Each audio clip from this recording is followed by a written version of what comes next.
পরন্ত বিকেলে সূর্য নিজের তেজ হারিয়ে পশ্চিম দিগন্তে ঢলে পড়ছে। নীল আকাশ সোনালি বর্ণ ধারণ করেছে। ঝাঁকে ঝাঁকে পাখিরা নিজ গৃহে ফিরতে শুরু করেছে। শরীরে শিহরণ সৃষ্টিকারী হিমেল হাওয়া, গাছের সতেজ সবুজ পাতারা কেঁপে কেঁপে উঠছে। পাড়া মহল্লাগুলোর রাস্তার ধারে ছোট ছোট চা দোকানগুলোতে বসেছে মুরব্বীদের আড্ডার আসর। তাদের মধ্যে কারো আলোচনার বিষয়বস্তু হলো রাজনীতি সংক্রান্ত, তো কারো খেলা নিয়ে, তো কারো আবার মহল্লার কার ছেলে কি চাকরি করে তা নিয়ে। এলাকার বড় মাঠের ছেলেরা ক্রিকেট খেলা নিয়ে ব্যস্ত। ভুইয়া বাড়ির দরজার সামনে দাঁড়াতেই মহুয়ার ছোট্ট বুকটা কেঁপে উঠল। তবুও নিজেকে শান্ত রাখার সর্বোচ্চ প্রয়াস চালিয়ে সে কলিং বেলটা দুবার চাপল। কয়েক মুহূর্ত পর ভেতর থেকে রাশেদা বেগম এসে দরজাটা খুলে দিলেন। মহুয়াকে আজ প্রায় এক সপ্তাহ পর দেখে বেশ অবাক হলেন। উজ্জ্বল মুখ তার মুহূর্তেই কালো হয়ে গেল। তিনি নিজের কোমরে হাত দিয়ে বেশ কটাক্ষের স্বরে বলে উঠলেন, কিরে চলে এলি যে? স্বামীর ঘর বুঝি করা হলো না? তাড়িয়ে দিল তোকে? ইস, কষ্ট। আরে বেয়ান, কি যে বলেন না! আমি কেন শুধু শুধু আমার ছেলের এত লক্ষ্মীমন্ত বউকে তাড়িয়ে দিব বলুন তো? মহুয়ার দুপাশে এসে দাঁড়ালো মৌসুমী বেগম আর লাবণ্য। তাদের দেখে রাশেদা বেগমের যেন হুঁশ উড়ে যাওয়ার মতো অবস্থা। হতভম্ব দৃষ্টিতে তাকিয়ে রইলেন তাদের দিকে। তাকে এত অবাক হতে দেখে ক্ষীণ হাসলেন মৌসুমী বেগম আর বললেন, তা আমাদের বুঝি ভেতরে যেতে বলবেন না? এই প্রথম ছেলের শ্বশুরবাড়িতে এসে বুঝি শুকনো মুখে ফিরে যাব? রাশেদা বেগম না চাইতেও মুখে একখান মিশে হাসির রেখা টানলেন আর বেশ আহ্লাদের স্বরে বললেন, কি যে বলেন না, বিয়েটা যেমনভাবেই হোক হয়ে তো গেছে। এখন আপনারা আমার কুটুম, আসেন ভেতরে আসেন। তারপর রাশেদা বেগম তাদেরকে বাড়ির ভিতরে নিয়ে যান। মৌসুমী বেগম সোফায় গিয়ে বসলেন। তার পাশে লাবণ্য বসলো। রাশেদা বেগম জিজ্ঞেস করলেন, তা ও বাড়ির সবাই ভালো আছে তো? আর জামাই বাবা? মৌসুমী বেগম মৃদু হেসে জবাব দিলেন। সকলেই ভালো আছে। রাশেদা বেগম মহুয়ার দিকে তাকিয়ে বললেন, যা গিয়ে ওনাদের জন্য চা নাস্তার ব্যবস্থা কর। মহুয়া বরাবরের মতোই চুপচাপ রান্নাঘরে হাঁটা ধরতে গেলেই মৌসুমী বেগম পেছন থেকে তার হাত ধরে ফেলে আর রাশেদা বেগমের দিকে তাকিয়ে কপাল কুঁচকে বলল, ও কেন যাবে? ও যাবে না তো কে যাবে? কাজের মেয়েটা তো কাজ শেষ করে চলে গেছে। মৌসুমী বেগম মহুয়ার হাত ছেড়ে দিলেন আর তীক্ষ্ণ স্বরে বললেন, তাহলে আপনিই বানিয়ে আনুন। রাশেদা বেগম অবাক হয়ে গেলেন। চোখ জোড়া গোল গোল করে রসগোল্লার মতো করে তাকালেন মৌসুমী বেগমের দিকে আর অবাক স্বরে বললেন, আমি? হ্যাঁ আপনি। এই মুহূর্তে আমি নিজের ছেলের বউ থেকে তার মায়ের হাতের বানানো চা খেতে বেশি পছন্দ করব। রাশেদা বেগমের মুখ বন্ধ হয়ে গেল, আর কোনো প্রকার কথা বলতে পারলেন না। চুপচাপ উঠে গেলেন রান্নাঘরের দিকে। তাকে যেতে দেখে মৌসুমী বেগম মহুয়াকে উদ্দেশ্য করে বললেন, তুই গিয়ে তোর প্রয়োজনীয় জিনিস নিয়ে আয়, আমরা এখানেই আছি। আচ্ছা মামুনি। প্রায় এক সপ্তাহ পর নিজের ঘরে এসে প্রাণ খুলে শ্বাস নিল মহুয়া। এই ঘরের সাথে তার কত সুখ দুঃখের গল্প জড়িয়ে আছে। এই ঘরের চার দেওয়াল জানে প্রতি রাতে সে তাহাজ্জুদের নামাজে খোদার কাছে কতই না আহাজারি করেছে। ঘরটা যেমন পরিপাটি রেখে গিয়েছিল তেমনই আছে, যেন ওর যাওয়ার পর কেউ এই ঘরে প্রবেশ করেনি। মহুয়া আস্তে আস্তে নিজের প্রয়োজনীয় জিনিসগুলো গুছিয়ে নিতে শুরু করলো। তার বই খাতা, কিছু টুকটাক কাপড় আর বাবা মায়ের 3টে ছবি। ছবিগুলোর দিকে তাকিয়ে একটা চাপা শ্বাস ছাড়ল মেয়েটা। ব্যাগ হাতে নিয়ে মহুয়া ঘর থেকে বেরিয়ে যাবে এমন সময় তার চোখ পড়ল রুমের পশ্চিমে থাকা চতুর আকৃতির জানালার দিকে। কি যেন মনে করে গুটি গুটি পায়ে জানালার দিকে এগিয়ে গেল মেয়েটা। জানালার সামনে দাঁড়িয়ে সামনের বাড়ির দোতলার জানালার দিকে দৃষ্টিপাত করতেই ওই জানালার পর্দাটা যেন কেউ টেনে দিল। যেন এতক্ষণ যাবৎ কেউ মহুয়াকে ওই জানালা থেকে দেখছিল আড়ালে। যখনই মহুয়া জানালার কাছে আসলো তখনই যেন অজ্ঞাত ব্যক্তিটি পর্দা টেনে নিজেকে মহুয়ার কাছ থেকে আড়াল করতে চাইল। মেয়েটা ভ্রু কুঁচকালো কিঞ্চিত। ও আজ পর্যন্ত জানে না ওই বাড়ির দোতলার ঘরটায় কে থাকে। কয়েকবার বাড়ির মালিককে জিজ্ঞাসা করলে তিনি বলেছে ওখানে কেউই থাকে না। ওই ঘরটা নাকি প্রায় অনেক বছর যাবৎ বন্ধ। অথচ মহুয়া গত 2 বছর ধরে লক্ষ্য করছে ওই ঘরে কারো উপস্থিতি আছে। কেউ আছে যে ওই জানালার দ্বারা মহুয়াকে প্রতিনিয়ত পর্যবেক্ষণ করছে। সে প্রায়ই মহুয়া যখন একা ঘরে বসে কান্না করত তখন তার দুঃখে তাল মিলিয়ে গানের ছন্দ বুনতো। মহুয়ার মাঝে মাঝে মনে হতো এসব তার মনের ভুল, তার মনের ভ্রম। কিন্তু ভ্রম হলেও এত কিছু কি আর ভ্রম হতে পারে? এমন কে আছে ওই জানালার ওপারে যাকে শুধু মহুয়াই অনুভব করতে পারে? কে আছে সেখানে? মহুয়া যখন জানালার ধারে দাঁড়িয়ে নিজের ভাবনায় বিভোর, তখনই ওই সামনের বাড়ির দোতলার জানালা ভেদ করে একটা ভগ্ন কণ্ঠের কিছু সুর ভেসে এলো মহুয়ার কানে। আমি তোমাকে আরো কাছে থেকে, তুমি আমাকে আরো কাছে থেকে যদি জানতে চাও, তবে ভালোবাসা দাও, ভালোবাসা নাও। ওই সেই সুর, সেই ভগ্ন কণ্ঠস্বর। মহুয়া স্থির দৃষ্টিতে তাকিয়ে রইল ওই জানালার পানে।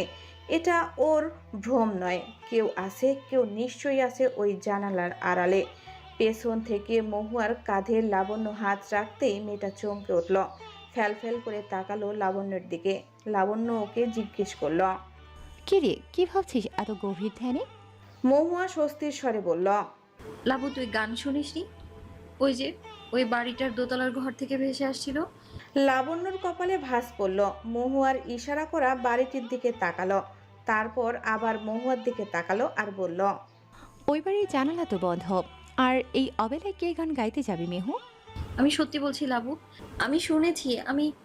আচ্ছা আচ্ছা বোন আমার, তুই শান্ত হ, একটু দম নে, আমরা বাড়ি গিয়ে সব শুনবো কেমন? চল এখন। মহুয়া পুনরায় ওই বাড়িটির দিকে তাকালো। আসলেই তো জানালা তো বন্ধ, তাহলে ওই গান?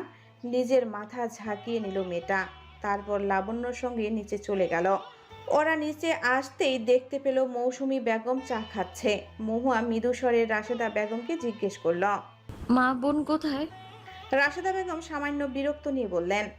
ওর বান্ধবীর বাড়িতে গেছে।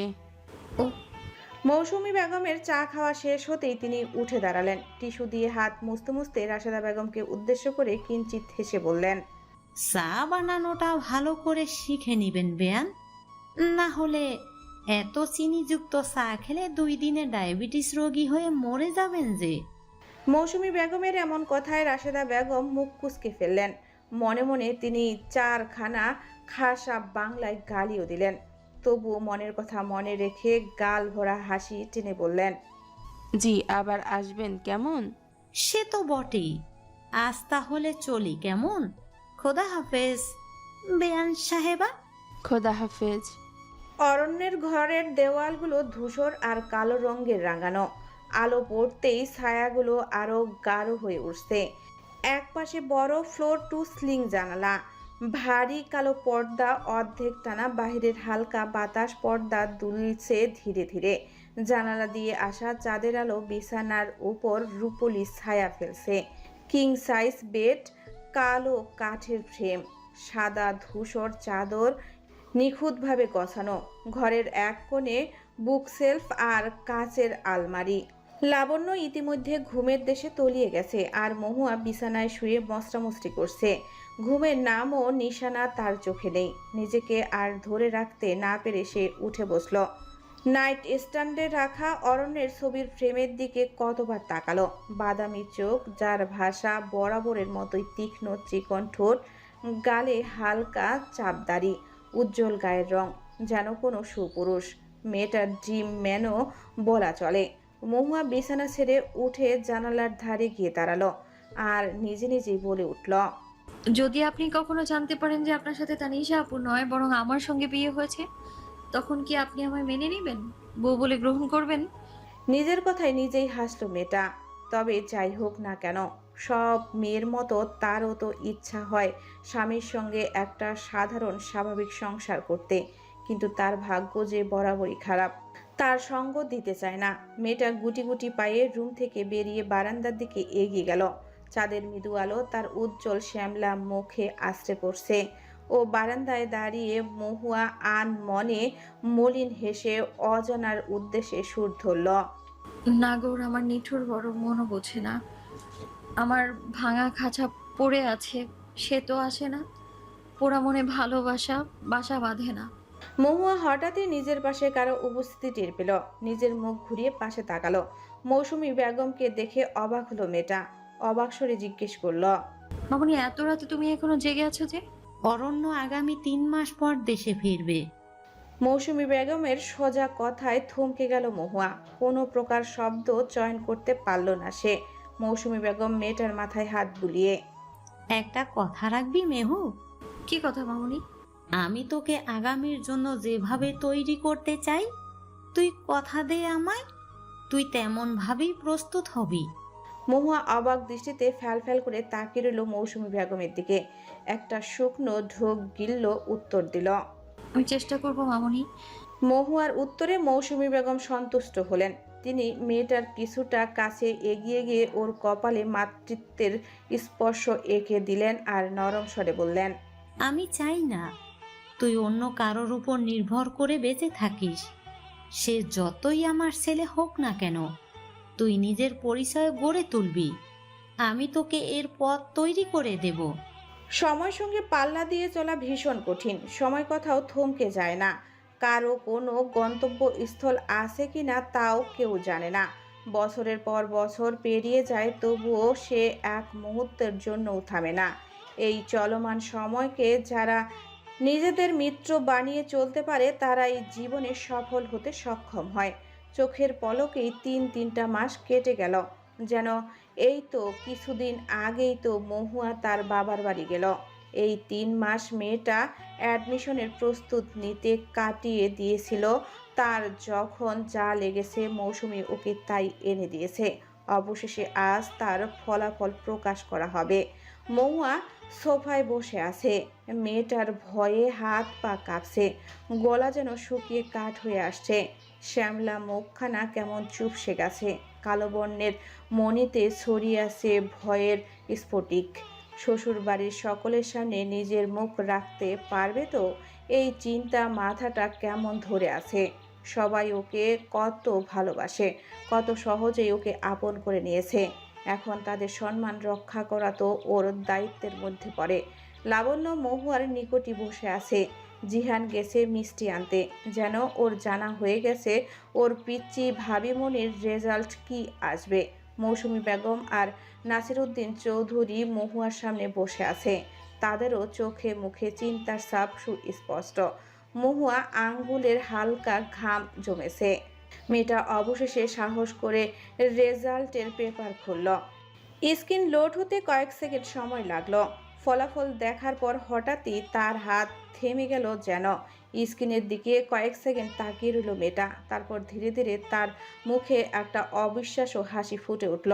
সে চান্স পেয়েছে। চট্টগ্রাম বিশ্ববিদ্যালয়ে তার স্বপ্নের ঠিকানা।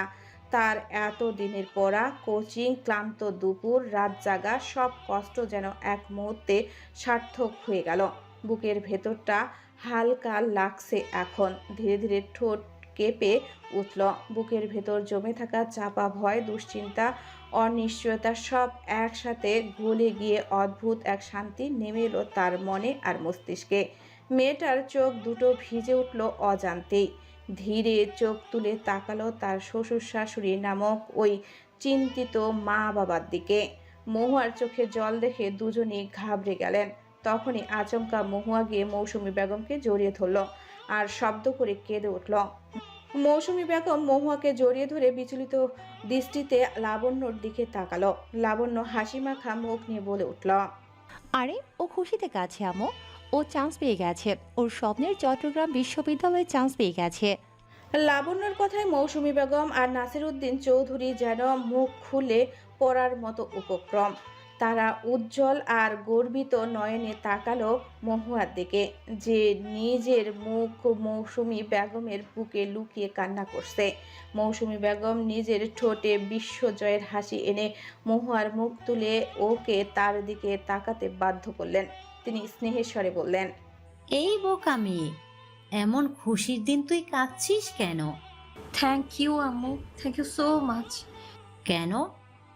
সব চেষ্টা তোমার ছিল মা, আমাদের কেন ধন্যবাদ বলছো? মহুয়া একবার নাসিরউদ্দিন চৌধুরীর দিকে তাকালেন, তারপর পুনরায় মৌসুমী বেগমের দিকে। চোখের জলের প্রভাবে মেয়েটার উজ্জ্বল শ্যামলা গালগুলো কেমন চকচক করছে, কেমন অদ্ভুত মায়াময় লাগছে তাকে দেখে। ও মৌসুমী বেগমের হাত ধরে বলল, বিশেষ করো আমি যদি ও বাড়ি থাকতাম তাহলে মা কখনোই আমার এই স্বপ্নের ঠিকানায় পৌঁছাতে দিত না, আমার স্বপ্নকে ভেঙে চুরমার করে ফেলতো। তোমাদের কাছে আমি সত্যি কৃতজ্ঞ। এক চর মারবো যদি আর এসব কথা বলছিস। কিসের কৃতজ্ঞতা? তুই আমাদের মেয়ে মেহু। আমি লাবণ্যকে যতটা ভালোবাসি ঠিক ততটাই আমি তোকেও ভালোবাসি। তোর স্বপ্ন মানে তা আমারও স্বপ্ন। আমরা শুধু তোকে সেই স্বপ্নের রাস্তাটা দেখিয়ে দিয়েছি, আর বাকিটা পথ তুই একাই অতিক্রম করেছিস আর নিজের স্বপ্নের শীর্ষে পৌঁছেছিস। তাই একদম এসব কথা ভেবে বা বলে মন খারাপ করবি না। মৌসুমী বেগমের কথায় সায় দিয়ে লাবণ্য বলে উঠল, হ্যাঁ আম্মু, একদম ঠিক বলেছে। এই আনন্দের দিনে নিজের চোখের জল একদম নষ্ট করবি না মিহু।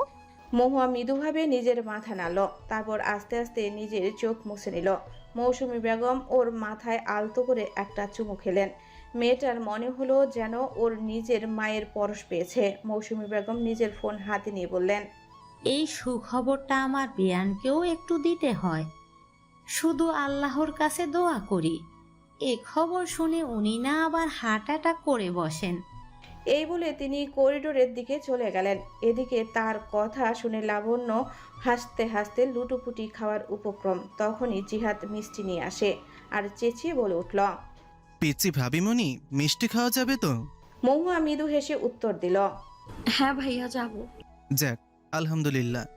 নাসিরউদ্দিন চৌধুরী মিষ্টির বাক্সগুলোর দিকে তাকিয়ে ছেলেকে জিজ্ঞেস করলেন, কয় কেজি মিষ্টি এনেছিস জিহান? 15 কেজি আব্বু। ইস, কম হয়ে গেল মনে হয়।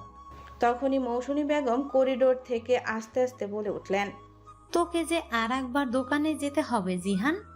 জিহান ভ্রু কুঁচকে ফেলল কিঞ্চিত আর জিজ্ঞেস করল, কেন আম্মু? 15 কেজি মিষ্টি যে হবে না, তুই বরংস আরো 35 কেজি মিষ্টি নিয়ে আয়। সব মিলিয়ে মোট 50 কেজি মিষ্টি হবে। পুরো মহল্লা বিলাবো আমি। মৌসুমী বেগমের কথায় জিহান সহ মহুয়া আর নাসিরউদ্দিন চৌধুরীও কিঞ্চিত অবাক হলেন। লাবণ্য যেন হেসে কুটি কুটি। ও বলল, ওই পাশের বাড়ির জমেলা চাচির কথা এখনো মনে রেখেছো আম্মু? মৌসুমী নিজের নাক কুঁচকে বললেন, তো রাখবো না? ওই মহিলা বলে নাকি আমার মিহু নাকি আমাদের মান সম্মান ডুবাবে, ছেলের বউকে বেশি মাথায় তুলতে নেই। এখন দেখো আমার মেহুমাই আমাদের মান আরো উজ্জ্বল করে তুলল। এজন্যই বলে কাউকে তুচ্ছ তাচ্ছিল্য করা উচিত নয়। মহুয়া নিজের গলা সামান্য ছোট করে বলল, এসবের কি দরকার? দরকার আছে। আমি আর তোর আব্বা যতদিন বেঁচে আছি কেউ তোর দিকে আঙ্গুল তুলে কথা বলতে পারবে না, এই আমি বলে দিলাম। হ্যাঁ গেনি, হ্যাঁ একদম ঠিক বলেছ। তোমাকে আমরা শুধু ছেলের বউ রানি। মহুয়া, তুমি আমাদের কাছে মেয়ে সমতুল্য।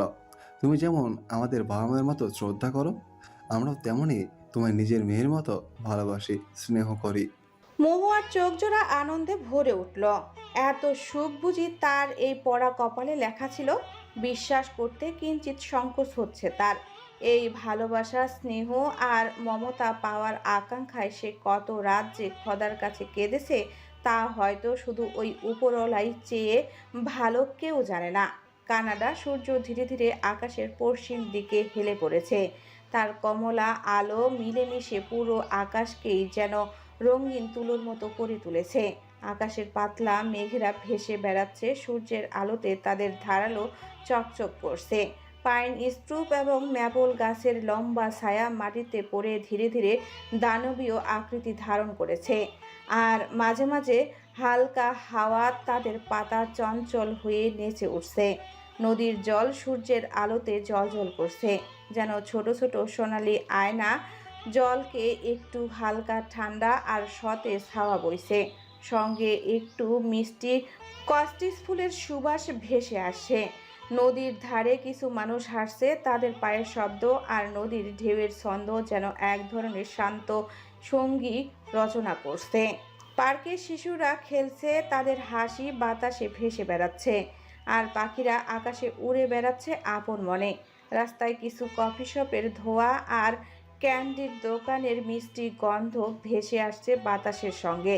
মানুষজন ধীরে ধীরে বেঞ্চে বসে নিজেদের ধ্যান মানসিকতায় মগ্ন। কেউ কেউ ক্যামেরার লেন্সে এই সুন্দর মুহূর্তটিকে ধরে রাখার চেষ্টা করছে। নিজের দোতলা অ্যাপার্টমেন্টের বেডরুমের কাভার থেকে এক এক নিজের প্রয়োজনীয় জিনিস আর কাপড় ভাঁজ করে লাগেজে ভরে নিচ্ছে অরণ্য। উজ্জ্বল মুখে নেই কোনো মলিনতা, বিন্দুমাত্র রেখা। বরাবরের মতোই গম্ভীর তার মুখের গৌরিমা, চোখের চাহনি যেন ধনুকের তীরের মতো ধারালো। যেন তার চোখের এই কাঠিন্যতাই কাউকে ইতস্তত করে তুলতে যথেষ্ট। তার কাজের ফাঁকেই ফোন বেজে উঠল। স্ক্রিনে জিহানের নাম জল করতে দেখেও তার মুখের ভঙ্গিমা বিন্দুমাত্র পরিবর্তন হলো না। সে ফোনটা হাতে নিয়ে কল রিসিভ করতেই স্ক্রিনে জিহানের প্রতিচ্ছবি ভেসে উঠল। জিহান বেশ গদগদ স্বরে বলে উঠল, ভাইয়া জানিস আজ কি হয়েছে? অরণ্য ছোট করে বলল, না। আজকে জিহান নিজ থেকেই থেমে গেল। কি যেন ভেবে সে মাথা ঘুরিয়ে ফেলল আর বলল, ও কিছু না। তা তুই কেমন আছিস? হ্যাঁ, ভালো। আব্বু আম্মু লাবণ্য কেমন আছে? ওরা তো বিন্দাস আছে। তুই কখন ফিরবি? ফ্লাইট আজ রাতের। তার মানে তুই আগামীকাল দেশে আসছিস? হুম। ওরা যখন কথা বলছিল তখন মহুয়া জিহানের ঘরে প্রবেশ করে। জিহান যেন অরণ্যের সাথে কথা বলছিল তা মেয়েটা জানতো না। ও স্বাভাবিকভাবেই জিহানকে ছোট স্বরে বলে উঠল, ভাইয়া, তোমার মামুনি ডাকছে। জিহান মহুয়ার দিকে তাকিয়ে বলল, আচ্ছা, আমি আসছি একটু পরে। মহুয়া মাথা নাড়িয়ে সেখান থেকে চলে গেল। এদিকে অরণ্য তার মুখ না দেখতে পেলেও কণ্ঠস্বর শুনে নিজের কপাল কুঁচকে ফেলল কিঞ্চিত। তাদের বাড়িতে কারো কণ্ঠস্বর এত নরম আর ছোট তা সে তো আগে শুনেনি। মনের মাঝে ভীষণ কৌতূহল অনুভব করল সে। তবুও নিজের গম্ভীরতা বজায় রেখে জিহানকে জিজ্ঞেস করল, এটা কার গলা ছিল? না মানে কে ছিল? জিহান কিছু সময় চুপ রইল। গভীরভাবে কিছু একটা ভেবে ঠোঁটে একটা চিকন হাসি টেনে বলল, ও তো লাবণ্যর বান্ধবী, আমাদের বাড়িতে কদিন থাকবে বলে এসেছে। আমি তো ভাবছি ওকেই বিয়ে করব। কেন? আর বলিস না ভাইয়া, মেয়েটা জামাইটা হইছে বড় খাটাস। মেয়েটাকে রেখে বিদেশে চলে গেছে। ওর এত দুঃখ দিলে সহে না। আমি ভাবছি ওকে বিয়ে করে নেব। জিহানের কথা শুনে অরণ্যের চোখ জোড়া বড় বড় হয়ে গেল। সে নিজের চোখ সামান্য উল্টে বলল, ছি জেহান, শেষিখানে একটা বিবাহিত মেয়ের দিকে তুই নজর দিচ্ছিস? তোর রুচিরা তো অধপতন হয়েছে। অরণ্যের কথায় জিহান হু করে হেসে উঠল। ফোনে অরণ্যের মুখের দিকে তাকিয়ে মনে মনে বলে উঠল, তুই শুধু একবার দেশে আয় ভাইয়া। আমার পিচ্ছি ভাবিমণি প্রেমে যদি তোকে আমি হাবুডুবু না খাওয়াইছি, তাহলে আমার নাম জিহান চৌধুরী না। নিজের মনের কথা মনে রেখেই জিহান অরণ্যকে উদ্দেশ্য করে বলে উঠল, আচ্ছা তাহলে এখন রাখি ভাইয়া। আম্মু কেন যেন ডাকছে, গিয়ে দেখে আসি। ওকে। সবাই মিলে বসার ঘরে গল্প করছিল। তখন সেখানে জিহান আসে। সে গিয়ে মায়ের পাশে বসে। মৌসুমী বেগম তাকে কিছু কাজের কথা বুঝিয়ে দিয়ে উঠে যেতে নিলে সে তড়িৎ গতিতে বলে উঠল, ভাইয়া আগামীকাল দেশে ফিরছে। তার কথায় যেন বসার ঘরের আবহাওয়া মুহূর্তের মাঝে পরিবর্তন হয়ে গেল। সব কেমন শীতলতায় আসন্ন হয়ে পড়ল। মৌসুমী বেগম ছেলের দিকে তাকালেন তীক্ষ্ণ দৃষ্টিতে আর শক্ত কণ্ঠে আওড়ালেন, সত্যি বলছো নাকি ইয়ার্কি মারছো? ধুর, ইয়ারকে করতে যাবো কেন আম্মু? আমি সত্যি বলছি, ভাইয়া আগামীকাল দেশে আসছে। এবার যেন মৌসুমী বেগম হাঁপ ছেড়ে একটা শ্বাস নিলেন। তার ঠোঁটের কোণে একটা হাসির রেখা ফুটে উঠল। এদিকে জিহানের কথা শুনে মহুয়া নিস্তব্ধ হয়ে গেল। তার ছোট হৃদয়ের গভীরে কেমন উত্তাল সমুদ্রের ন্যায় ঝড় শুরু হলো। আচমকাই সর্বাঙ্গে কেমন শিহরণ বয়ে গেল। তবে কি তার এত নিজের সকল অপেক্ষার সার্থক হবে? অরণ্য কি সত্যি ফিরে আসবে? তাকে নিজের স্ত্রী হিসেবে গ্রহণ করে নেবে, নাকি তুচ্ছ করে ছুঁড়ে ফেলে দেবে? মস্তিষ্কের মধ্যে চলতে থাকা এসব টানা পোড়ান সইতে না পেরে মেয়েটা ছুটে চলে গেল অরণ্য আর তার ঘরের দিকে। মৌসুমী বেগম তাকে আটকাতে চাইলেও লাবণ্য বলল সে গিয়ে বিষয়টা দেখছে। এই বলেই লাবণ্য মহুয়ার পেছনে পেছনে গেল। মহুয়া ঘরে প্রবেশ করতেই দণ্ড শ্বাস নিল। মনটা কেমন খুশিতে নেচে উঠছে তার। মনের মাঝে তৈরি হলো এক অন্যরকম সুরের মেলা। দুরু দুরু বুক কাঁপে যেন। আজ ভয় লাগে মরি। জাদু কাঠি ছুঁয়ে দিল যেন এক পরী। নিজের কাছে নিজে আজ তাই অচেনা যে আমি যেন বদলে গেল এক পলকে। লাবণ্যের মৃদু ধাক্কায় মহুয়া নিজের ভ্রম থেকে বেরিয়ে এলো। ইস, জেগে জেগে তবে সে গান গাওয়া নিখোঁজি স্বপ্ন দেখছিল। লজ্জায় উজ্জ্বল শ্যামলা গালগুলো লালচে হয়ে উঠল মেয়েটার। লাবণ্য হয়তো বুঝতে পারল তাই তো মহুয়ার লজ্জা আরো দ্বিগুণ করে তুলতে দুষ্টুমির স্বরে বলে উঠল, কিরে ভাইয়া আসতে না আসতে কি ওকে নিয়ে স্বপ্ন দেখা শুরু করলি নাকি? লাবণ্যের কথায় মহুয়া লজ্জায় নিজেকে মাটিতে পুঁতে ফেলতে ইচ্ছা করছে। মেয়েটা আলতো আলতো করে কিছু বলতে চাইল, কিন্তু অতি লজ্জায় কোনো শব্দ তার কণ্ঠনালী ভেদ করে বেরিয়ে আসলো না। লাবণ্য আর মেয়েটাকে বেশি লজ্জা দিল না। না হয়তো পরে দেখা যাবে অতি লজ্জায় মহুয়া সত্যি সত্যি নিজেকে মাটিতে পুঁতে ফেলার ব্যবস্থা করবে। মহুয়া নিজেকে ধাতস্থ করে ছোট্ট স্বরে জিজ্ঞেস করল, আচ্ছা উনি কি আমায় মেনে নিবে লাবু? সঙ্গে সঙ্গে লাবণ্যর দুষ্টুমি ভরা চাহনি সিরিয়াস হয়ে উঠল। মহুয়ার কাঁধে হাত রেখে বলে উঠল, ও মেনে না নিলে ওর আত্মা মেনে নেবে। এমন ব্যবস্থা করব যে ও তোকে ছাড়া দুনিয়ার কোনো মেয়ের দিকে ফিরেও তাকাবে না। মহুয়া ফ্যাল ফ্যাল দৃষ্টিতে তাকালো লাবণ্যর দিকে আর ভতা স্বরে শুধালো, কি করবি? লাবণ্য বাঁকা হেসে মহুয়ার গাল টেনে ধরলো আর বলল, আগে আগে দেখো হোতা है क्या मेरी জানো। দুপুরের রোদ শুকিয়ে যাচ্ছে গাছের পাতাগুলো, আবার সতেজ বাতাসে মৃদুভাবে নড়ে চড়ে উঠছে।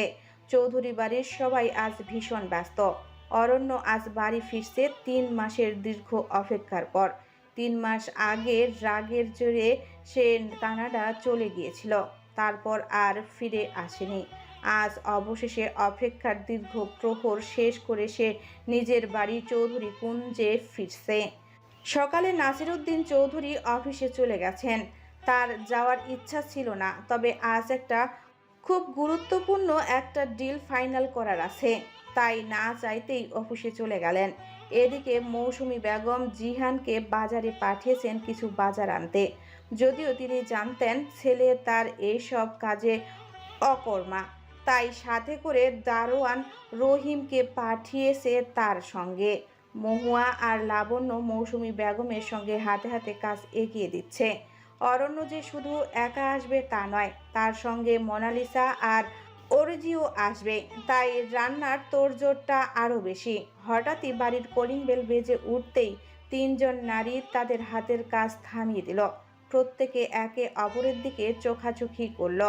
তারপর মৌসুমী বেগম মহুয়াকে ইশারা করে বললেন সে যেন গিয়ে দরজাটা খুলে। মহুয়া মনের মাঝে একটা একরাশ ঝড় নিয়ে গুটি গুটি পায়ে সদর দরজার দিকে অগ্রসর হলো। অজানা ভয়ে তার শরীর কিঞ্চিত কাঁপছে। এই কালো চোখের মাঝে লুকিয়ে আছে ভয়, আকাঙ্ক্ষা, প্রত্যাশা। দরজার সামনে এগিয়ে গিয়ে কাপা হাতে সিটকিনিটা খুলে দিল সে।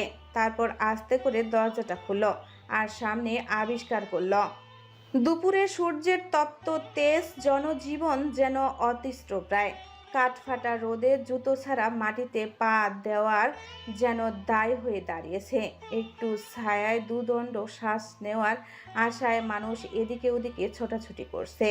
মহুয়া নরম পা ফেলে সদর দরজার দিকে অগ্রসর হচ্ছে।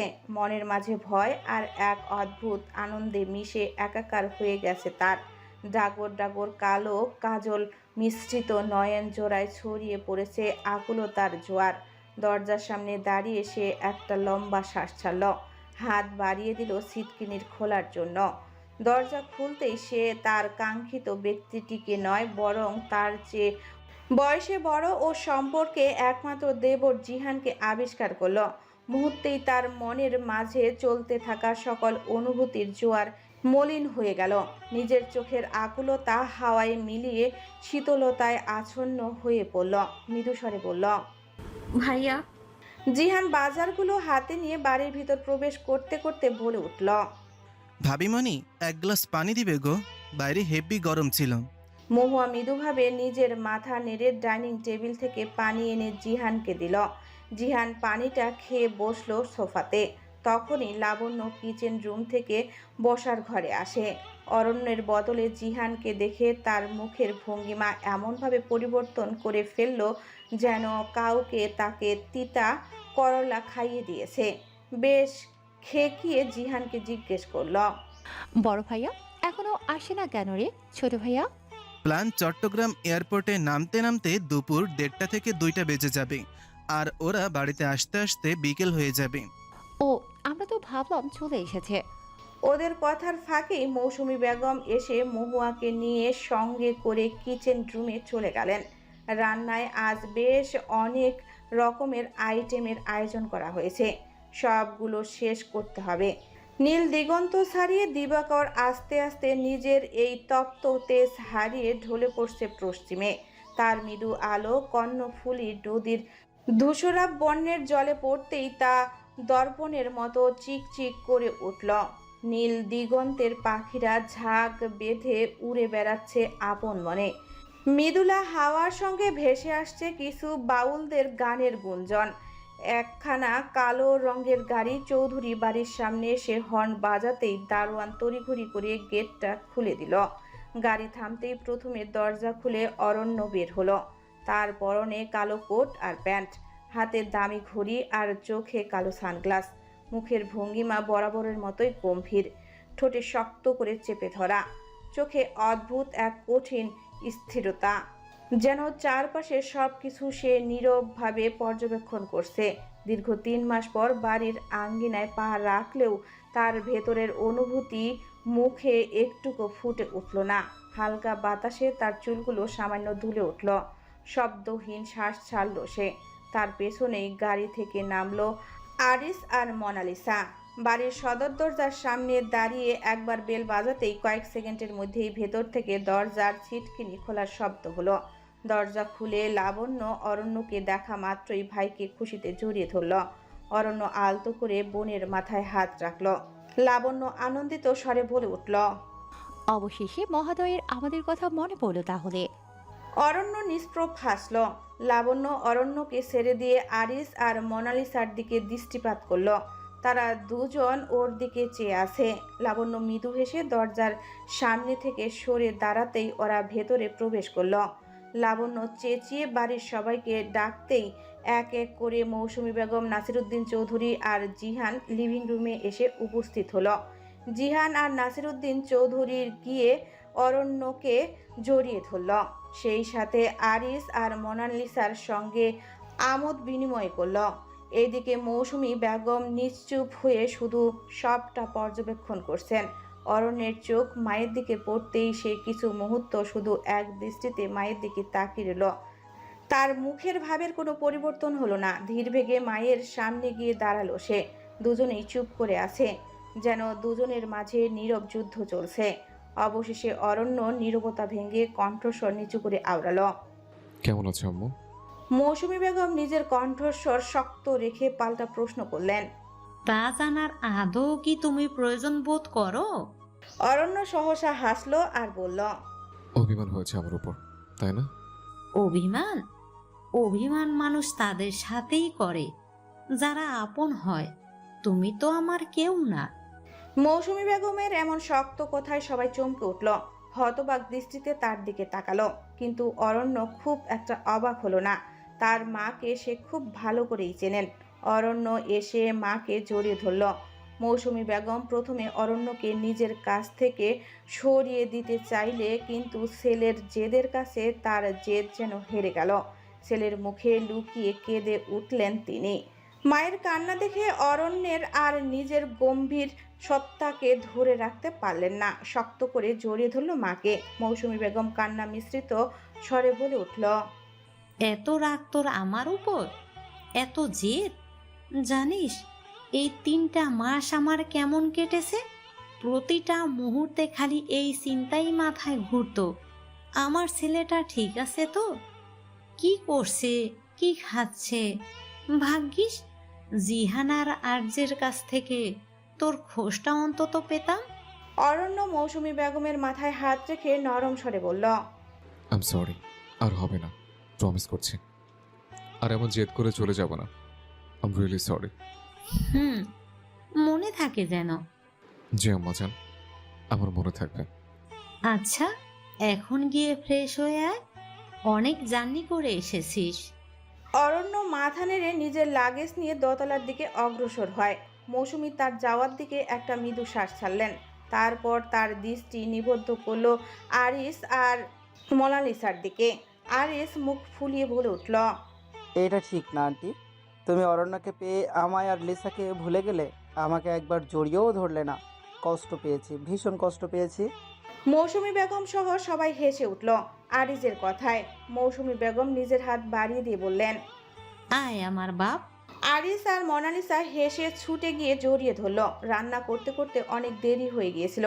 সে কাজ শেষ করে মহুয়া বেডরুমে এসে রুম গুছিয়ে কিছুক্ষণ আগেই গোসল করতে গেল। অরণ্য যে ইতিমধ্যেই এসেছে তাও মেয়েটা জানে না। সবে গোসল শেষ করে নীল আর সাদা রঙের মিশ্রণের একখানা বাটিকের শাড়ি পরে রুমে আসলো। বিয়ের পর থেকে সে বেশিরভাগ সময়ই শাড়ি পরে। ভেজা লম্বা কেশগুলো পিঠ জুড়ে ছড়িয়ে আছে।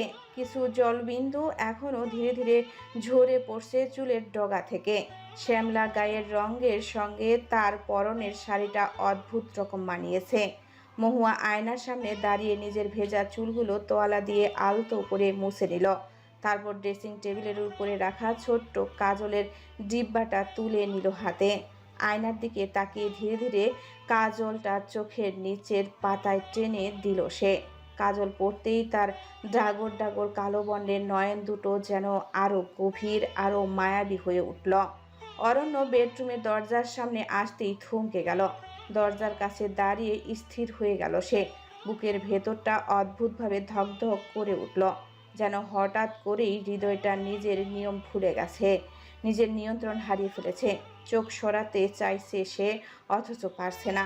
তার দৃষ্টি বারবার গিয়ে আটকে থামছে তার নিজের ঘরে থাকা এক অচেনা শ্যামসুন্দরীর দিকে। ভেজা চুলের ডগা থেকে ঝরে পড়া পানির ফোঁটা, শ্যামলা ত্বকের কোমল আভা আর কাজল পরার সময় তার চোখের লেগে থাকা শান্ত মনোযোগ, সব কিছু যেন অরণ্যের ভেতরে এক অচেনা অনুভূতির ঢেউ তুলছে। অরণ্য নিজেও বুঝতে পারছে না ঠিক কী হচ্ছে তার সঙ্গে।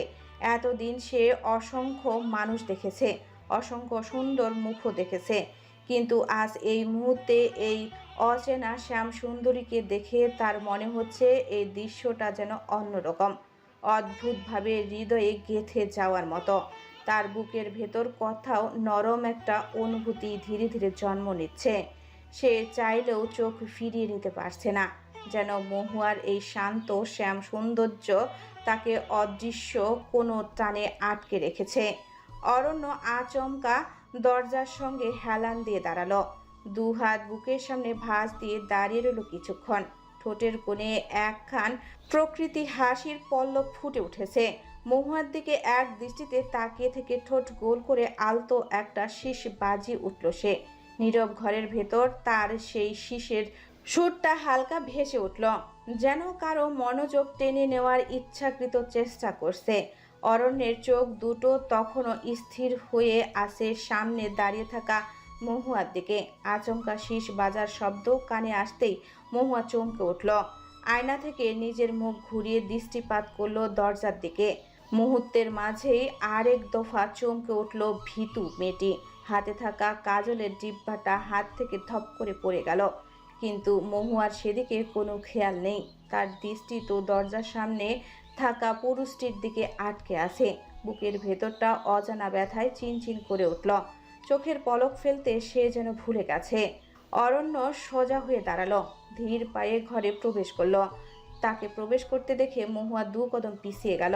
তা দেখে অরণ্য ভ্রু কুঁচকালো কিঞ্চিত। ধীর গতিতে সে মহুয়ার সামনে এসে দাঁড়ালো। দুজনে মুখোমুখি দাঁড়িয়ে আছে। কারো ঠোঁট ভেদ করে কোনো শব্দ বের হলো না, যেন দুজন একে অপরকে দেখতে ব্যস্ত। অতঃপর অরণ্য এই অস্বস্তিকর নীরবতা ছিন্ন করে প্রশ্নবিদ্ধ কণ্ঠে জিজ্ঞেস করল, কে তুমি? আমার রুমে কি করছো? মহুয়া একটা শুকনো ঢোক গিলল। তার গলা যেন কাঠের মতো শুকিয়ে যাচ্ছে। কি উত্তর দিবে তা ভেবে কুল পাচ্ছে না। যদি বলে যে সে তার স্ত্রী, তখন কি অরণ্য রেগে যাবে? মহুয়া নিজের শাড়ি খামচে ধরল। অরণ্য তাকে চুপ থাকতে দেখে মহুয়ার মুখের সামনে হাত নাড়ল আর পুনরায় জিজ্ঞেস করল, কে তুমি? নাম ধাম কিছু তো একটা আছে, তাই না? মহুয়া চোখ বন্ধ করে একটা মৃদু শ্বাস ছাড়ল। মৌসুমী বেগম তাকে বারবার করে বলেছেন অরণ্যের সোজাসাপটা কথা বলা পছন্দ করে, ভীতু হয়ে গুমড়ে থাকা তার পছন্দ নয়। তাই মহুয়া নিজেকে শান্ত করে চোখ জোড়া খুলল। নিজের কাজল মিশ্রিত কালো অক্ষিযুগল আবদ্ধ করল অরণ্যের বাদামি বর্ণের চোখের কোটরে।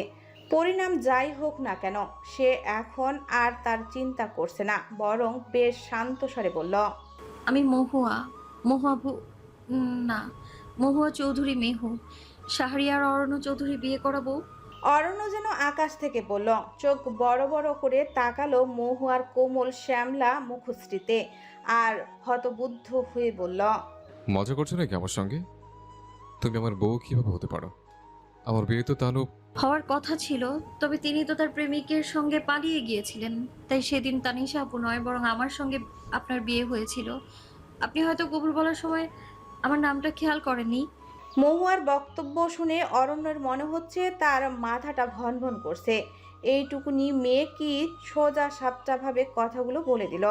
অরণ্য আচমকাই মহুয়ার হাত ধরে তাকে নিয়ে হাঁটা ধরল নিচের দিকে। সিঁড়ি বেয়ে নিচে নামতেই ও মহুয়ার হাত ছেড়ে দিল। লিভিং রুমের সোফাগুলোতে মৌসুমী বেগম, নাসিরুদ্দিন চৌধুরী, জিহান, লাবণ্য, আরিস আর মোনালিসা বসে আছে। অরণ্যকে এমন হন্তদন্ত হয়ে আসতে দেখে সবাই অবাক হয়ে উঠে দাঁড়ালো।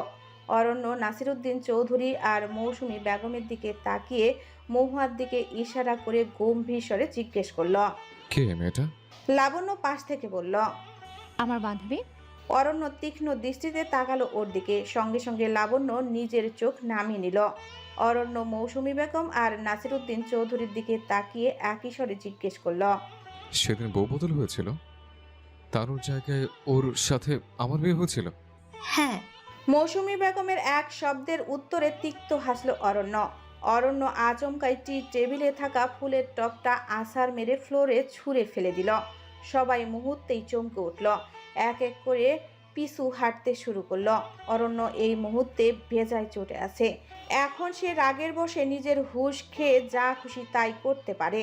অরণ্য আরেকটা ফুলের টব হাতে নিয়ে যখনই ভাঙতে যাবে, তখনই একখানা কোমল হাত এসে তার ওই শক্ত বলিষ্ঠ হাত ধরে ফেলল। অরণ্য চোখ ঘুরিয়ে পাশে তাকালো। নীল সাদা মিশ্রিত শাড়িতে দাঁড়িয়ে আছে শ্যাম সুন্দরী। অরণ্য নিজের হাত সরিয়ে আনতে চাইল, তবে মহুয়া ছাড়ল না। তার হাত থেকে ফুলের টবটা নিয়ে পূর্বের স্থানে রাখল। বাড়ির সবাই চুপচাপ এই দৃশ্য দেখছে আর অবাক হচ্ছে। মহুয়া নিজের ভীতিকে নিজের মনে লুকিয়ে রেখে শান্ত স্বরে বলে উঠল, এই রাগটা তো বিয়ের দিনেও দেখাতে পারতেন, তখন কেন দেখাননি? তখন কেন আমার মুখ না দেখে চলে গিয়েছিলেন? তখন যখন আপনার এই রাগ আপনি কাউকে দেখাননি, তাই আজও দেখাবেন না? শিউ, মুখ সামলে কথা বলো। ভয় পাই না আমি আপনাকে। মহুয়ার কথাটা যেন অরণ্যের কানে আগুনের ঘি ঢালার মতো কাজ করল। সে চোখের পলকেই মহুয়াকে নিজের সামনে দাঁড় করিয়ে মেয়েটার কোমল বাহুদয় ধরে শক্ত করে চেপে ধরল। মেয়েটা আকস্মিক ব্যথায় কুঁকড়ে উঠল। অরণ্য হিস হিস করে দাঁতে দাঁত চেপে বলে উঠল, তবে ভয় পেতে শেখো। আমি যার তার সঙ্গে সদয় প্রকৃতির আচরণ করি না। মহুয়া কিছু বলতে চাইল, কিন্তু অরণ্য তার বাহু এতটাই শক্ত করে ধরেছে যেন মনে হচ্ছে এক্ষুনি তার শরীর থেকে হাত দুটো ছিঁড়ে যাবে। গলায় আসা তার প্রত্যেকটি বাক্য দোলা পাকিয়ে যাচ্ছে। পরিস্থিতি গুরুতর বুঝতে পেরে নাসিরুদ্দিন চৌধুরী আর মৌসুমী বেগম গিয়ে অরণ্যের কাছ থেকে মহুয়াকে আলাদা করে আনলো। নাসিরুদ্দিন চৌধুরী বেশ কড়া স্বরেই অরণ্যকে উদ্দেশ্য করে বলে উঠল, ছোট বাচ্চা হয়ে গেছো, এমন বাচ্চাদের মতো লড়াই করা তোমাদের মোটেও শোভা হয় না। অরণ্য নিজের চোখ জোড়া বন্ধ করে নিল। কান দিয়ে যেন তার ধোঁয়া বের হচ্ছে। চোয়াল শক্ত হয়ে গেছে তার। হাত জোড়া মুষ্টিবদ্ধ করে নিজের রাগকে নিয়ন্ত্রণ করার চেষ্টা করছে সে। কয়েক সেকেন্ড চুপ থাকার পর গম্ভীর স্বরে বলে উঠল, I just need some space. গোধূলি লগ্নে সূর্য বিদায় নিয়ে আকাশখানা মৃদু আধারে সাজিয়ে দিচ্ছে। চারিদিকে কাক পক্ষী নিজের গৃহে ফেরার জন্য ছোটাছুটি করছে। মোল্লার বড় মাঠখানা থেকে ছেলে পুলে দৌড়ে বাড়ির উদ্দেশ্যে রওনা হয়েছে। দূর থেকে ভেসে আসছে মাগরিবের আজানের ধ্বনি। চৌধুরী বাড়ির বিশাল বাগানের মধ্যখানের অবস্থিত বেঞ্চের উপর বসে আছে অরণ্য। তার সঙ্গে আছে আরিস, মোনালিসা আর জিহান। অরণ্যকে দেখে মনে হচ্ছে তার রাগটা এখন কিছুটা কমেছে। ওইদিকে মোনালিসা মুখটা এমন করে রেখেছে যেন কেউ কিছু বললেই এখনই বমের মতো বিস্ফোরিত হবে সে। আরিস শান্তভাবে বসে থাকলেও তার মস্তিষ্কে ঘুরছে নানান প্রশ্নের অহরহ ছড়াছড়ি। নিজের এই উৎকণ্ঠাকে ধরে রাখতে না পেরে ছেলেটা অবশেষে জিহানকে জেরা করে বসল। ওর বউ যে তানিশা নয় সেটা একবার জানালি না কেন জিহান? ভাইয়া কি একবারও বলার সুযোগটুকু দিয়েছিল?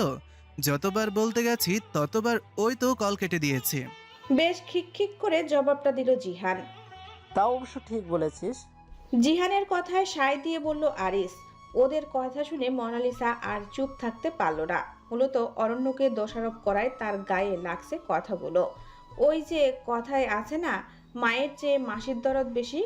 মোনালিসা বসা থেকে উঠে খিটখিট কণ্ঠে বলে উঠল, তোরা অরণ্যকে কেন দোষ দিচ্ছিস? ওর তো কোনো দোষ নেই। আরিস কিঞ্চিত কপাল কুঁচকে বলে উঠল, দোষ নেই বলছিস? আলবাদ ওর দোষ আছে। ও সেদিন ওই মেয়েটার নাম কি জানো? মহুয়া। জিহান পাশ থেকে বলল, হ্যাঁ, অরণ্য কেন সেই দিন মহুয়ার মুখ দেখলো না? যদি দেখতো তাহলে তো সেই দিনই সব সমস্যার সমাধান হয়ে যেত। মোনালিসা কোনো যুক্তির পরোয়া করল না, একই স্বরে বলল, দেখলেও কি লাভ হতো?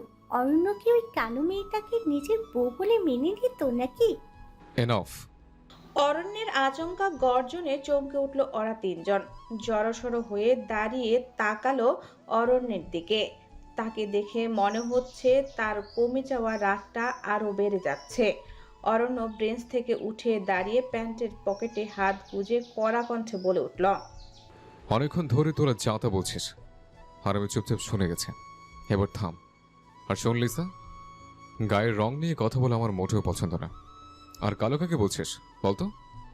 হয়েছে মহুয়া, ও মোটেও কারো না। ওর গায়ের রং কি উজ্জ্বল শ্যামলা বলে। আর ওর গায়ের রং দিয়ে কি করবে? ওর মুখের দিকে ঠিক করে তাকিয়েছিস একবার? আলাদা একটা মায়া আছে ওর মাঝে, যেটা তোর আর আমার মতো সাদা চামড়া মানুষের মাঝেও নেই।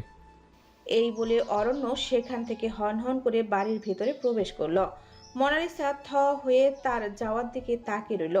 জিহান পাশ থেকে বলে উঠল, যার জন্য করি চুরি সেই বলে চোর। তোমার জন্য কষ্ট হলো মোনালিসা। চাঁদের আলো যেন তীর্যকভাবে চৌধুরী বাড়ির উপর আশ্রে পড়ছে। তার মৃদু আলোতে বাড়িটার সাদা রং কেমন উজ্জ্বল হয়ে জ্বলজ্বল করছে। বাড়ির চারপাশে ঘেরাও করে রাখা বড় বড় গাছগুলোর কচি পাতারা মৃদুলা হাওয়ায় কেঁপে কেঁপে উঠছে। মাঝে মাঝে দূর থেকে ভেসে আসছে ঝিঝি পোকার ডাক। ফুলের মিষ্টি ঘ্রাণে মম করছে বাগান বাগিচা। রাতের খাওয়া শেষ করে যে যার ঘরে ঘুমাতে গেছে বেশ অনেক সময় হলো। মহুয়া আর লাবণ্য খাবারের প্লেটগুলো গুছিয়ে লাবণ্যর ঘরে যেতে চাইলে মৌসুমী বেগম মহুয়াকে আটকে ধরে। মহুয়াকে বুঝিয়ে সুজিয়ে অরণ্যের ঘরে পাঠিয়ে দেয়। অন্যদিকে অরণ্য খাবার শেষ করে ছাদে এসে বসে আছে।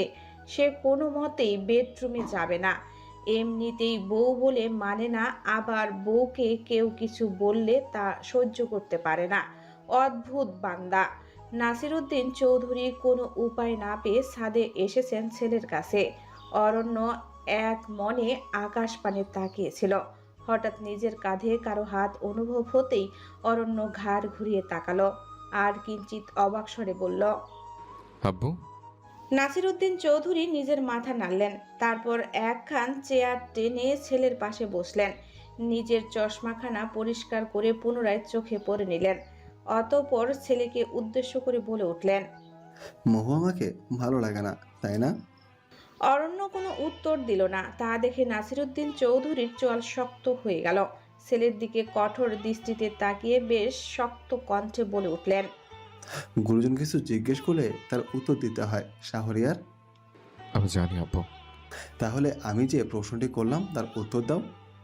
অরণ্য তিক্ততায় শ্বাস ছাড়ল। বাবা যে তার কাছ থেকে উত্তর জেনেই ছাড়বে তা তার বেশ জানা আছে। অরণ্য নিজের চেয়ারে আটসাট হয়ে বসলো আর শান্ত স্বরে জবাব দিল। অপছন্দের প্রশ্ন উঠছে না আব্বু। তার মানে তোর মহুয়াকে পছন্দ হয়েছে? আমি এমনটা বলিনি আব্বু। কণ্ঠে অস্বস্তি আর কপালে ভাঁজ ফেলে বলল। অরণ্যের উত্তরে নাসিরুদ্দিন মুস্কি হাসলেন, ছেলের কাঁধে হাত রাখলেন আর বললেন। তাহলে সমস্যাটা কোথায় শাহরিয়ার? অরণ্য নিজের অস্তিত্বকে শান্ত করে বলল। দেখো আব্বু, আমি প্রথম থেকে বিয়ে করতে চাইনি। তার মধ্যে তোমরা মিথ্যে নাটক করে আমায় দেশে আনলে, তারপর তানুর সাথে বিয়ে ঠিক করলে। আর এখন তানুর বিয়ের সাথে না হয়ে মোহর সাথে হলো। যাকে চেনা তো দূরে থাক, তাকে আমি আগে কখনো দেখিও নেই। তাহলে তুমিই বলো, এসব একসেপ্ট করা আদৌ কি কারো পক্ষে সম্ভব? নাসিরুদ্দিন চৌধুরী কিছু মুহূর্ত চুপ রইলেন, অতঃপর বললেন। সম্ভব নয়, তবে চেষ্টা করতে তো বাধা নেই। মহুয়া কিন্তু এই 3 মাস তোর অপেক্ষায় ছিল। তাহলে তোর কি উচিত নয় ওকে একটা সুযোগ দেয়া, এই সম্পর্কটাকে একটা সুযোগ দেয়া? জানি না।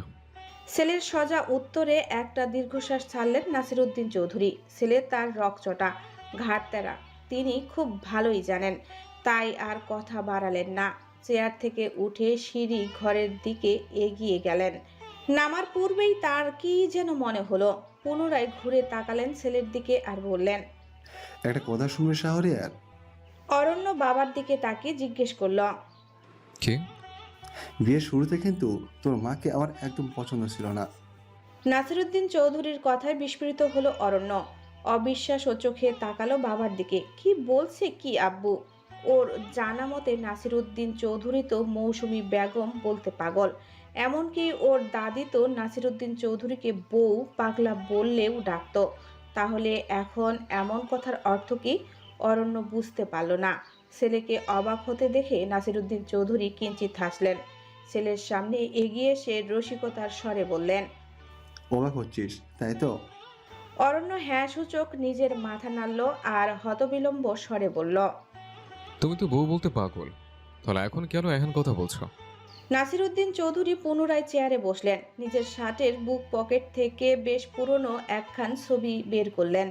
আজ থেকে প্রায় 25 বছর পূর্বে তোলা ছবি হয়তো। তিনি ছবিখানার দিকে তাকিয়ে বললেন। তোর মা আমার প্রিয়তমা।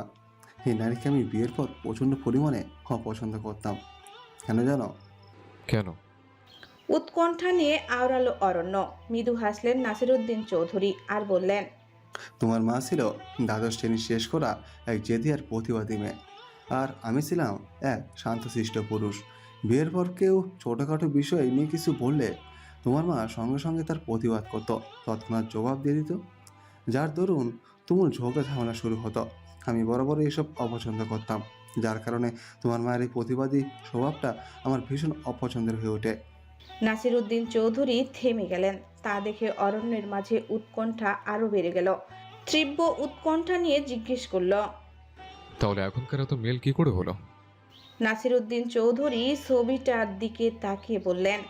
আমার চাচাতো বোনের সংসার প্রায় ভাঙনের মুখে ছিল। তার স্বামী আর শাশুড়ি যৌতুকের জন্য প্রতিনিয়ত তাকে অত্যাচার করত। এক রাতে সুমি শ্বশুর বাড়ি থেকে আমাদের পুরনো বাড়ি আসলো। মেয়েটার মুখখানা একদম শুকিয়ে ছিল, শরীরে বিভিন্ন জায়গায় মারধরের চিহ্ন। কাকাই তো রেগে একাকার অবস্থা। তিনি ছেলেকে এই করবেন সেই করবেন হ্যান ত্যান। তখন মৌসুমি বলেছিল এত কিছু না করে ছেলের নামে মামলা করে দিতে। বাড়ির কেউ তখন রাজি হতে চায়নি। আমার চাচি তো বিভিন্ন প্রকার গালামন্দ পর্যন্ত করেছিলেন মৌসুমীকে। তখন মৌসুমী প্রতিবাদ করে তীব্রভাবে বলেছিল, আজ তো মেয়ে জিন্দা ফিরে এসেছে, 2 দিন পরে যদি ওর লাশ এই বাড়িতে ফিরে, তখন কি আপনারা খুশি হবেন? ওর এই কথাটাই যথেষ্ট ছিল বাবা আর চাচাকে রক্ত টপগপ করে তোলার জন্য। অতঃপর তারা গিয়ে ছেলের নামে মামলা দায়ের করে আসে, যার দরুন সেই ছেলেকে 6 মাস জেল খাটতে হয়েছিল। পরবর্তীতে সুমির সাথে তার ছাড়াছাড়ি হয়ে যায়। পুরো মহল্লা যখন ছিছি করছিল, তখন এই তোমার মা তার ফুফুতো ভাই সোহেলের সঙ্গে সুমির বিয়ে দিতে। এই যে এখন যেই সুখী সুমিকে দেখছো, তার এই সুখের পেছনে বড় কারণ তোমার মা। ব্যাস, এ থেকে তোমার মায়ের প্রেম পড়া। মানুষটা মন্দ নয়, তা বেশ বুঝতে পেরেছিলাম। নাসিরুদ্দিন চৌধুরী একটা শ্বাস ছাড়লেন আর মৃদু হেসে বললেন। তোমার মা একজন অসাধারণ মানুষ শহরের। তার এই জেদি বিচক্ষণার প্রতিবাদী চেতনার কারণেই এখনো আমাদের সংসার এত সুখের। আর জানো কি, এই মহুয়ার মাঝে আমি তোমার মায়ের প্রতিছবি দেখতে পাই। মেয়েটা হয়তো একটু ভীতু প্রকৃতির, তবে সত্যি বলতে অসাধারণ একটা মেয়ে।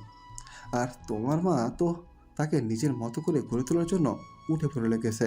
শোনো শাহরিয়ার, প্রেম ভালোবাসা এসব একদিনে হয় না। এসব অনুভূতি জন্ম নিতে সময় লাগে। তবে তোমায় এর জন্য নিজেকে আর অপরপক্ষকে সুযোগ দিতে হবে। নাসিরউদ্দিন চৌধুরী উঠে দাঁড়ালেন। তার হাতে থাকা ছবিখানা সযত্নে পুনরায় নিজের বুক পকেটে ঢুকিয়ে নিলেন আর যেতে বললেন। পুত্র, নারী হয় ফুলের মতো, যদি অবহেলা করো তবে অযত্নে ঝরে পড়ে যাবে। আর যদি ভালোবাসাতে আপন করে নাও তবে সতেজ রবে সর্বক্ষণ। এই বলে নাসিরউদ্দিন চৌধুরী নিচে চলে গেলেন। আর তার কথাগুলো অরণ্যের মস্তিষ্কে ও বাতাসে ভেসে বেড়াতে থাকে। সম্পূর্ণ রুমখানা পরিপাটি করে গোছানো। এ আর নতুন কিছুই নয়। মহুয়া যবে থেকে অরণ্যের ঘরে থাকা শুরু করেছে তখন থেকেই ঘরটায় যেন প্রাণ ফিরে এসেছে। না হলে আগে ঘরটা পরিপাটি থাকলেও কেমন প্রাণহীন ছিল। মহুয়া সবে বিছানা গুছিয়ে জানালার পর্দাগুলো মেলে দিতে জানালার দিকে এগিয়ে গেল। তখনই অরণ্য ঘরে প্রবেশ করলো। দু হাত পকেটে পুরে রেখেছে। চুপচাপ দরজার সাথে হেলান দিয়ে দাঁড়িয়ে থেকে আচমকায় শীষ বাজিয়ে উঠল। মহুয়া চমকে উঠল, ঘাড় ঘুরিয়ে পেছনে তাকালো। অরণ্যকে দেখে কিঞ্চিত ভয় পেল, তবে তা মুখে প্রকাশ করলো না।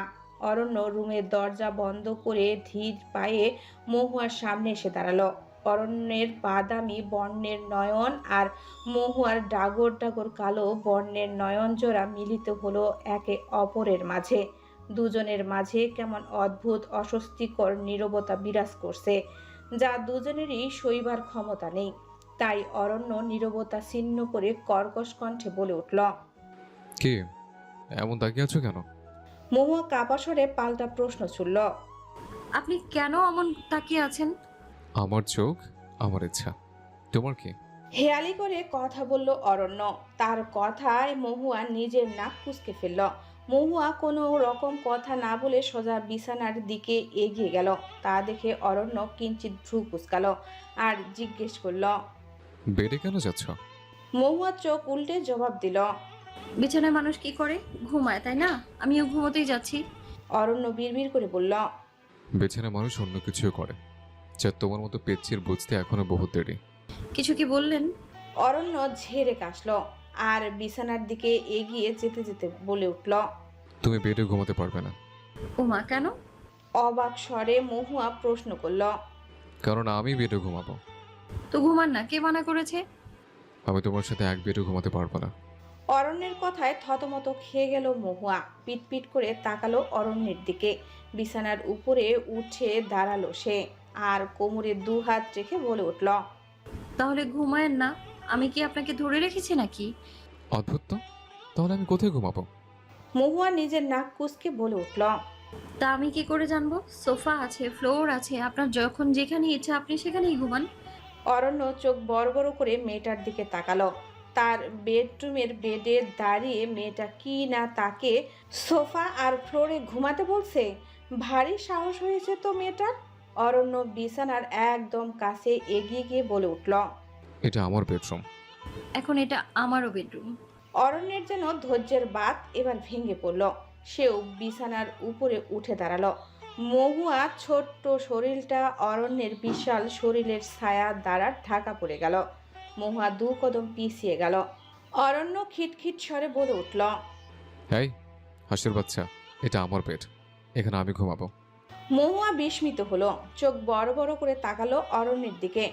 লোকটার এত সাহস, তাকে হাঁসের বাচ্চা বলে ডাকে। তাকে কোন দিক দিয়ে হাঁসের বাচ্চা মনে হয়? অদ্ভুত। লোকটার কি চোখে সমস্যা নাকি? মহুয়া নিজের মুখ বাঁকিয়ে একটু ভাব মেরে বলে উঠল। আমি হাঁসের বাচ্চা হলে তাহলে আপনি ব্রিটিশদের বংশধর। ওরা যাওয়ার সময় আপনাকে নিয়ে যেতে ভুলে গিয়েছিল, ব্রিটিশ কোথাকার। শিউ, এই ভদ্রলোক ইংরেজি কম বলুন। লাট সাহেব একটা। কি? আমি লাট সাহেব? তা নয়তো কি, কথায় কথায় রাগ দেখান। ইংরেজি শব্দ ছুঁড়ে মারেন মুখের উপর। হ্যাঁ। শিউ, স্টুপিড। কি? আমাকে আপনি স্টুপিড বলেন? আপনি তাহলে আপনি হচ্ছেন লাট সাহেব। লাট সাহেব ব্রিটিশদের বংশধর, ব্রিটিশ 42। তোমাকে তো আমি। এই বলে অরণ্য মহুয়ার কানটা ধরতে যাবে, কিন্তু তার আগে মহুয়ার শাড়ির সাথে পা পেঁচিয়ে মহুয়াকে নিয়ে গদিতে পড়ে যায়। ঘটনা এত তড়িৎ বেগে ঘটে যে দুজনই কিংকর্তব্য বিমুখ হয়ে যায়। একে অপরের দিকে বেশ অনেকটা সময় চুপচাপ তাকিয়ে থাকে। অরণ্যের দৃষ্টি আটকে যায় একদম মহুয়ার চোখের সামান্য নিচে অবস্থানরত ছোট্ট কালো তিলটার দিকে। তার কাছে এই মুহূর্তে সবচেয়ে আকর্ষণীয় জিনিস এই ছোট্ট তিলটাকে লাগছে। নিজের দৃষ্টি যেন সে কোনো মতেই ওই তিলটার থেকে সরাতেই পারছে না। মহুয়া লজ্জায় নিজের মুখ অন্যদিকে ফিরিয়ে নেয়। তা দেখে অরণ্য নিজের হুঁশে ফিরে এলো। তাদের অবস্থা বুঝতে পেরে সে নিজেও খানিকটা ইতস্তত হয়ে পড়ল। দ্রুত মহুয়ার উপর থেকে সরে গেল আর নিজের গলা পরিষ্কার করে জিজ্ঞেস করল,